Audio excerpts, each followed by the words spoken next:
Welcome to Proud Veteran Outreach. My name is Jim Jurowitz. I'm a Vietnam Army veteran, and we are dedicated to finding the isolated or lost military vet who needs support and help making transition back into civilian life. Today's show is about veterans becoming entrepreneurs, and we have our guest, Paul Claxton. Paul, welcome to the show. Thank you very much for coming. Thank you for having me. As you can see, I tried to dress in my old era olive drab green from my era veteran, and I'm with Paul, who is a Marine. And for us Army guys, we get a little intimidated by these Marines. So I'm going to ask Paul to tell us how he decided to become an entrepreneur. And but first, I'd like Paul to introduce himself and his company. So, Paul, please make an introduction. Yes, thanks, Jim. I am a managing partner and co-founder of an investment holdings company based on the East Coast in New Jersey. The name of the company is 3 Feet from Gold Investment Corp. Underneath that holdings company, I am a part owner of 2 other companies. One is a technology consulting firm by the name of Reciprocity ROI. It's an LLC. And my other company is 3 Feet from Gold LLC, and that company does marketing and business development. And you are a Marine. So what is your mindset as a Marine going into business? I can see the discipline and let's say the tolerance for error as being low. So give us an idea of what a military vet brings to the table in terms of disciplines and skills that they've learned being in the military versus those who haven't experienced functioning under hard leadership and disciplines. For me, Jim, it's really a mindset that was indoctrinated into me over the years. For me, it was all about being able to persevere through tough times, right? So by that, you just really want to keep things simple, and that's what I've the mindset that I've adopted during my time in the Marine Corps and my transition into business. I do not even understand what things like quit mean or failure or anything like that. I view it as a setback and a learning experience, and I take those experiences and I really focus on what solutions can I bring to the table so that those situations don't happen again. And I really focus on keeping things very simple and essentially rudimentary and very big picture, so that I can move my businesses forward and I can accomplish the goals that I've set out to do. And why did you choose to become an entrepreneur versus go work for the corporation or go work for somebody else? So I chose to become an entrepreneur because I spent several years in corporate, and I feel like I was kind of limited in my capacity that I was functioning in, right? So during my time in the Marine Corps, I obtained a lot of leadership experience. I saw the world. I dealt with many different cultures. I had Marines under my charge, 10 to 15 Marines at any given point in time. I've experienced all these different situations and scenarios, and for me, just functioning in one capacity in corporate was stifling to me. And I'm a person that likes a challenge. I've always liked a challenge. That's why I joined the Marine Corps. I wanted to kind of leverage situations to help myself grow. And I thought that entrepreneurship and kind of carrying myself off into the abyss, so to speak, in dealing with the unknown and embracing my fear could kind of help me do that. So, and it certainly has helped me grow in ways that I would have never foreseen. So you talk about the American mentality of the one percenters. What do you mean by that? So when I talk about the one percenters, I am talking about the population in America that essentially reaches the top of success. So the top 1% in America actually earn $400,000 a year. It's not as much as you might think, right? And so when you're trying to build a company and you're trying to build generational wealth for yourself, and you're trying to build generational wealth so that you can pay that forward and help other people or help other veterans out. Money is a tool to do that, but in order to get to that top 1%, you have to think a different way. And there's a reason why the top 1% of income earners in America only earn $400,000 a year, which isn't very much. But just to get to that 1%, it really takes a lot of autonomous. It takes a lot of creativity. It takes a lot of autonomous intervention, and really developing your own individuality and figuring out what works for you. Forget what everybody else is doing. Forget about the status quo. Figure out what works for you, and don't worry about what everyone else is doing. Take bits and pieces from that, where other people have had successes and failures, but figure out what works for you, and then just capitalize on it. Okay, and so you make the point that no one really cares about you. So how does an aspiring military vet entrepreneur find his purpose or his how versus his why? So what does that make, evaluate on that point that no one cares about you? Because that's a little lonely. That's part of the problem. Well, it is lonely at the top, and if you're trying to get to the top, then you have to think, in terms of, no one cares about you. And really, as an entrepreneur, as a leader, you really need to figure out a way to function in a very self-sufficient manner, because when you place dependency on other people, I think it's selfish, because you're putting a burden on them that they don't deserve to carry. And so you need to carry that burden and just kind of remain totally objective as a leader. And in remaining objective, you really allow people to function in the way that works best for them. So almost kind of like letting them come to you, so to speak. And by doing that, I think that you can really begin to figure out what your purpose is and what your why is. And when you figure out what your why is, ultimately your why should never change. Your why should never change. The reason that you're doing something, your purpose should never ever change. The way that you do it might change 100,000 times. As I've said before, there's 100 different ways to do something, right? There's 100 different ways to do something, but there's only one best way. Now, are you going to, spend a bunch of time, trying to figure out what is the one best way, or are you just going to figure out a way that works good enough? And that's one thing that I've learned in entrepreneurship, is that, everything cannot be a priority. If you try to make everything a priority, you are going to fail.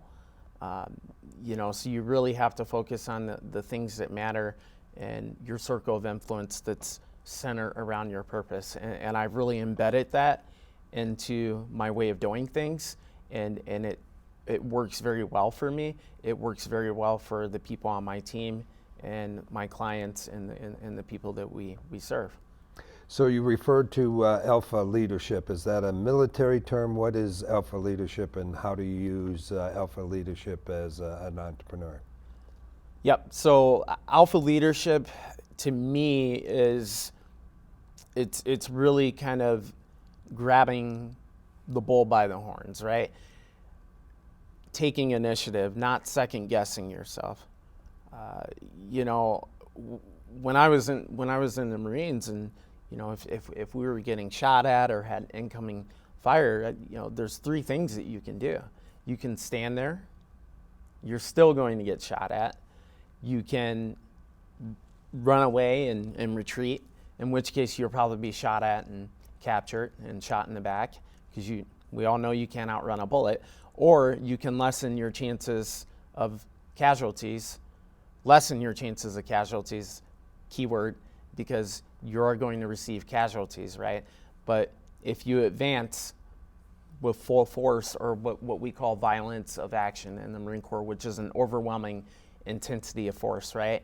And so if you advance forward with full force, you certainly lessen those casualties. You're probably going to take some damage, but you shock the enemy into a vulnerable state. And that's what you want to do, I think, with entrepreneurship, is you want to just attack things with just the utmost ferocity, right? And you just really want to use what you learned in the military to attack things with just 100% intensity every day. Even if you're kind of at a crawling pace, just focus on moving forward. Focus on putting one foot in front of the other, and so that's what I mean by alpha leadership, and really just being decisive. It's really about being decisive. That's interesting. You mentioned the term overwhelming intensity of force. I don't think I can use that in my sales presentations. I could use it in my management leadership. So interesting point that you bring up there. You also referred to having a judgmental mentality. Judgmental could go either way. You're presenting judgmental mentality as a positive. How are you referencing that?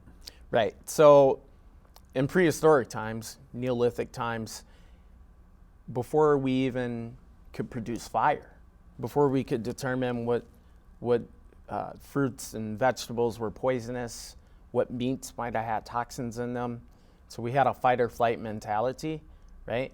So that was a fight or flight instinct that is inbred. It's embedded into our genetic code as humans, and because of that, we judge. And it really doesn't matter who you are. We all judge each other in one light or another. We judge ourselves.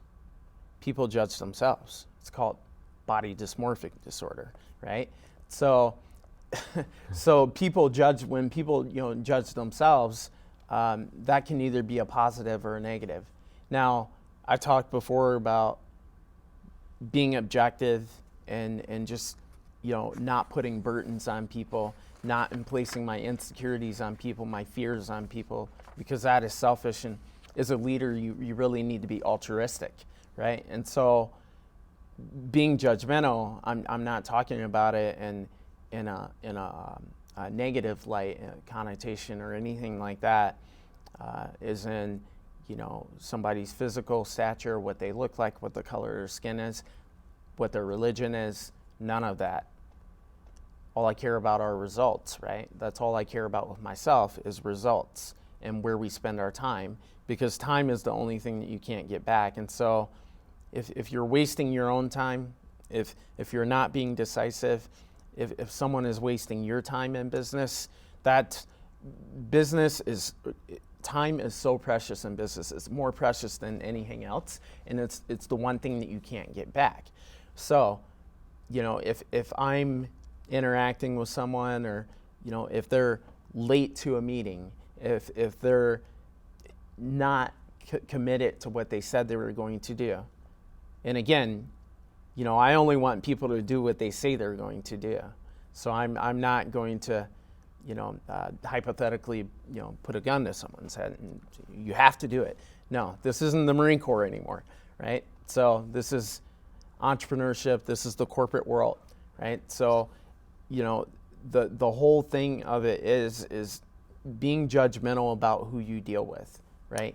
Keeping your circle of influence targeted, small, and focused, I think will really drive your efforts, as an entrepreneurship, and ensuring that the people in your circle are conducive, to your goals and things that you're trying to achieve.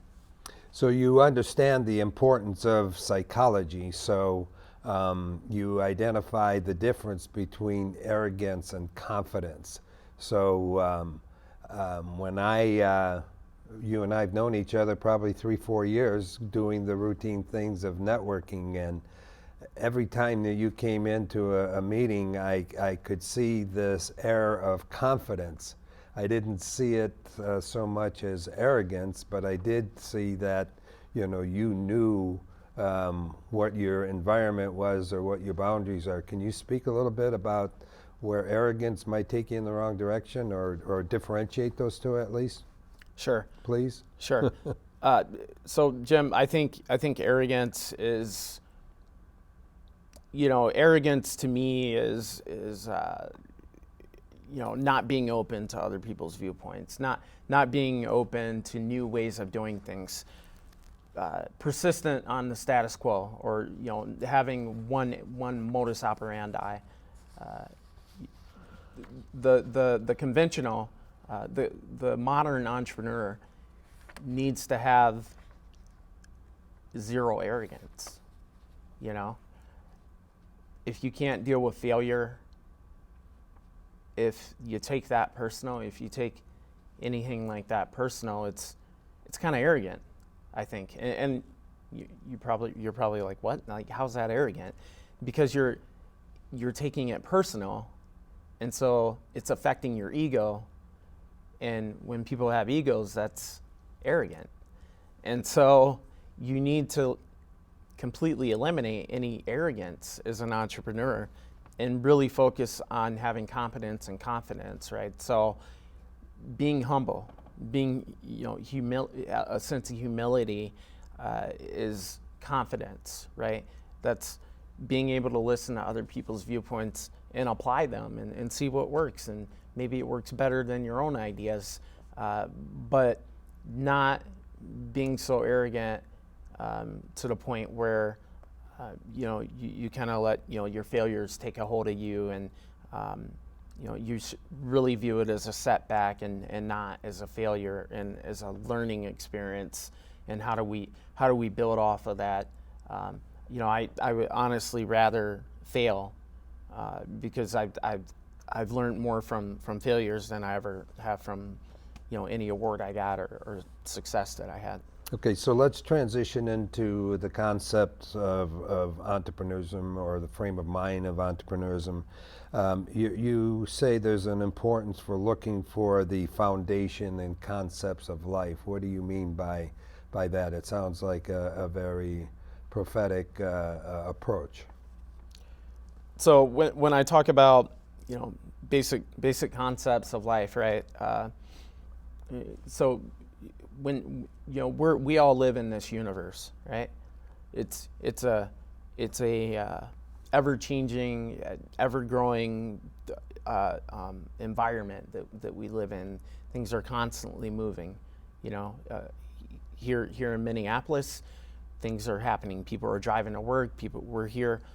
So there's all these exchanges happening, whether it be between people or devices, machine-to-machine communication, or whether it be animals interacting with the environment. There's all these exchanges constantly happening, and so that is a form of reciprocity, right? And so when we're sitting here talking, that's a form of reciprocity. It's an exchange. I want this show to be successful, right? I want people to get something out of the show. But, if I had showed up to the studio here all disheveled looking, and maybe I was hungover or something, or just whatever. Maybe I was all red-eyed. I'm not giving my best to this exchange, right? And so that's another reason why I chose the name of one of my companies, because And what name is that? Reciprocity ROI. Okay. So we really need to focus on just giving our best, and you ever hear the phrase living in the moment. So being in the moment and really giving our best in that particular moment in time, so that we can everybody can achieve their ROI, or what's in it for them, right? So are they benefiting from that exchange? So those are reciprocity is a concept of life. It boils down to everything that we do. The other concept of life that I will talk about here is commitment, which is the foundational. It's your responsibility. So responsibility is the foundational kind of tenet of living your best life. Which honestly, living your best life is not for the faint of heart. It's if you want to live your best life, you have to take responsibility, and you have to be able to endure some pain. And so, I will give you an example. How many people miss their New Year's resolutions? Right, time and time again. Within the first week, right? Every year we go through this, right? Yeah. And so they make their New Year's resolutions, but they can't keep a commitment that they made to themselves. And then they wonder why. I'm divorced. I have family problems. I have health problems. Because how can you make a commitment as an entrepreneur? Entrepreneur is a big responsibility. You got to pay people. I've paid people.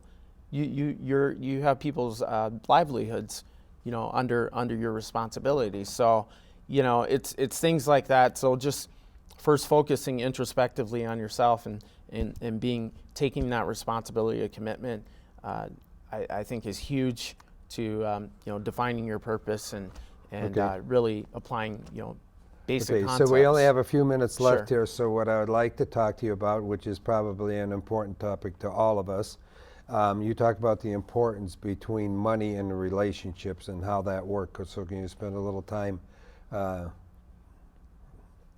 that point? Sure. So between money and relationships and kind of how all that works, can you elaborate on kind of like what you're looking to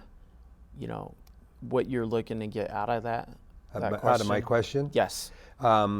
Well, people work for money, or a lot of people work for passion because they like the people that they're with. Sure. And somehow there's got to be a combination of the two of them. And you as an entrepreneur, you may be selling to make some money, yes. or you may be building because you enjoy the community you're in. So, Okay. Yeah. So what's your balance there? So for me, I didn't join the Marine Corps for money. I joined the Marine Corps because I wanted to be in an organization where I could have a sense of pride. And so, either people are emotionally invested, or they've invested, their money, right? So there's two different types of investments when you're building a company, either financially or emotionally. And when you're building a company, I like to build companies lean. My companies have no debt.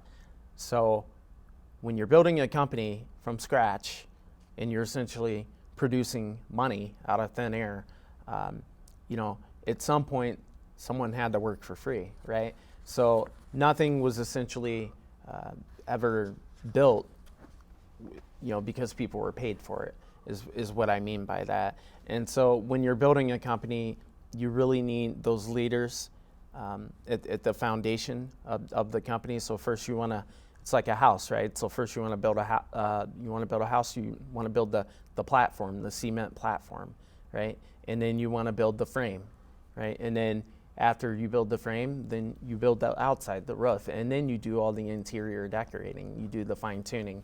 And so that's the same thing with a company, is you want those leaders at the very root level of the company. Those are the founding team members. You want them to kind of, the story of the little red hen, I'll kind of give that example, to be in the kitchen with you, baking that bread, right? And we're doing it for the whole family. When the bread is baked, the whole family can then come eat. But everybody can't just start eating, right? So that's the difference when it comes to entrepreneurship. If you're just looking for money, my advice, go find a job. Okay. You know, if you're looking to build something great and you really want to help people out, right, then come into a world of entrepreneurship, because there's two types of capitalism. And so, all right, Paul, so we're going to have to segue Sure. here.